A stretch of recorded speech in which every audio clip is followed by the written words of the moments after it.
Right then, Owen. Okay, so in terms of the setup, obviously very, very good. Your level, okay, one handicap golfer, very, very good. Takeaway in terms of the club going back was okay in terms of the club position. It did go a little bit inside, but not as if it was like, oh my God, deathly behind, sort of whipping behind your leg there. So it's not a major concern there. Okay. But for me, as you went back here, kind of, so that you see your head kind of moving forward, the weight going on your tiptoes there on your right side, quite a bit of change there for like position the first part here on the way back to like halfway back here. Yeah. And then going a bit further. So your weight now going on your tiptoes. It's shorten your backswing. Your weight going over your tiptoes.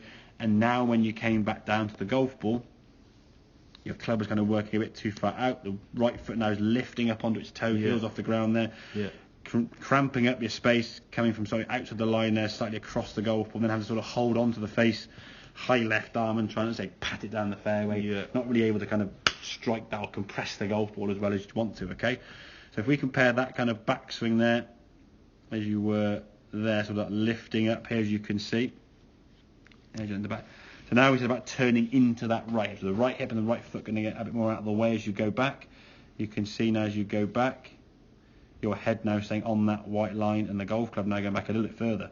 That is a very good backswing position there at the top of the backswing there, left wrist nice and flat. Now as you come back down, okay, you can start bumping towards target. The club's coming down on a very good plane and path there.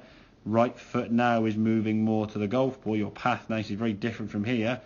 Okay, right foot starting to move a little bit more than we want to in that direction. Then start rolling a bit earlier. Maybe that's again a bit more to practice as we go forward. Yeah, backswing was better, which then change your path into the golf ball and then through towards target compared to kind of, you can see that's almost a bit over the top there. Kind of you go in there, that sort of club getting chucked out a little bit steeper there. Yeah.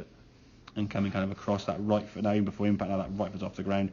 And just your club into impact here, just with the difference in the shaft. And I know you don't shank them on the golf course, but if we look at these two down the line kind of visions here, okay, there's your club coming to the golf ball here. Yeah. From a more kind of efficient path, whereas this one is coming outside a bit more. That shaft's quite close to the golf ball there, whereas this one here, the shaft now is quite a good way inside the golf ball because your club is going more that way as opposed to that way.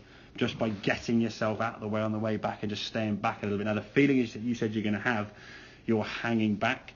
That hanging back sensation is going to be changed by just a bit more lower half movement to target. Now, to be fair, I don't think you're going to change that quickly, as quick as you change your backswing, obviously. Okay. The backswing you can change. Setup can change like that pretty much. You just move something one way or the other, that's fine. Backswing is all about feel, getting this club in the top of the backswing now with this movement with this right heel. From here now, right hip, should I say, sorry.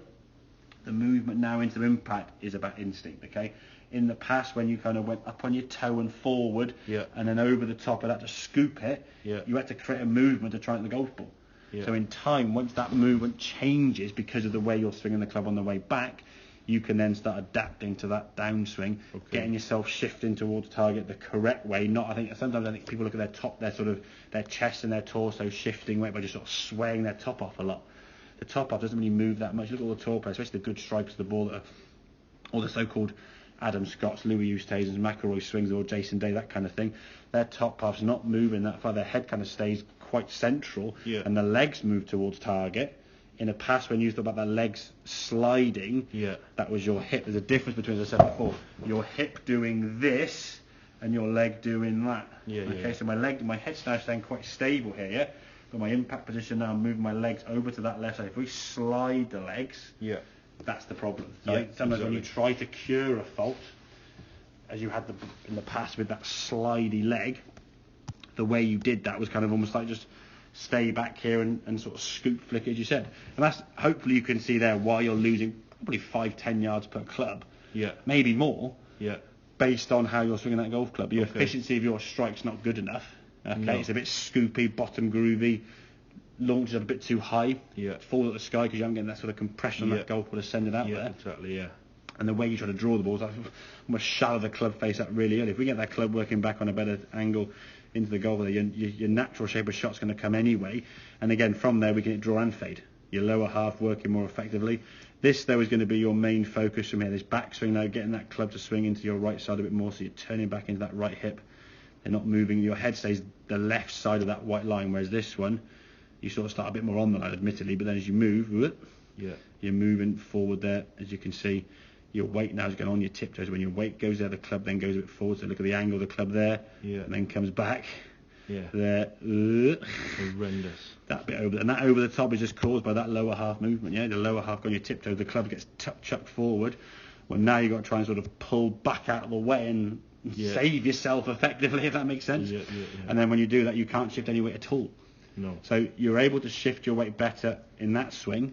Yeah. You can't in that swing on the left, because the way your body's moving, you've got to try and fight your balance point, to be fair. If you can get your body working better, then you can start focusing on doing what you want to do, and how that shift of weight occurs with the lower half sort of sliding and rotating, rather than just like, just slide the knees towards target, and that's weight. All my top half just clicks over the top. Yeah. So Okay. that kind of makes sense then, Yeah, yeah? it So does. we answered a few questions as to why. And again, you certainly, as you say, play better than what you hit it. Yeah. Which is a good thing to be, because then when you start hitting the ball better, which we can adjust that. If you start striking the ball better with your playing skills, I can't see any reason why you can't get a scratch or even a lower, to be fair. Because you keep the ball in play, you're a straight hitter. It's just a bit more kind of strike on the golf ball and maybe more distance control. Your distance is going to be varied, obviously, with that different kind of strike, isn't it? Yeah, exactly. So if you're going into a green with an 8 or a 7 iron, you come at 10 yards short each time, or 10 yards long sometimes. Yeah, exactly. You're in It's no trouble, good. aren't you? So. Yeah. Okay, mate. Perfect.